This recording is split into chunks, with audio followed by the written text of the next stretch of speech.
Hello বন্ধুরা, তোমরা কেমন আছো? আশা করি ভালো আছো। আমিও ভালো আছি। আমি আজকে একটা শীতল মাখার ভিডিও নিয়ে আইছি।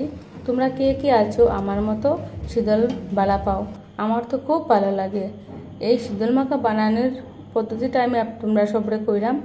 প্রথমে শীতলটা পুরবাই, পড়িয়া পেঁয়াজটা পুরবাই, টমেটোটা পুরবাই, পড়িয়া ধুই লিবাই, ধুইয়া তারপরে দিকে গিয়া শীতলটা কিন্তু বেশি ধুইবাই না, অল্প ধুইবাই না, সব চাইব গিয়া শীতলের।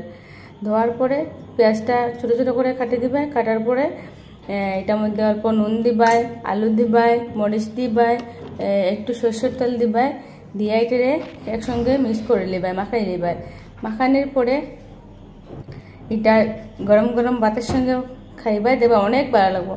যার যার আমার এই ভিডিওটা ভালো লাগছে আমার অবশ্যই কমেন্ট করিয়ে জানাইও, যাতে আমি নেক্সট ডে আরও ভালো খানের ভিডিও নিয়ে আইতে পারি। ফার্স্টে আমার ব্লগটা মিনি ব্লগটা কীরকম হচ্ছে আমার জানাইও প্লিজ।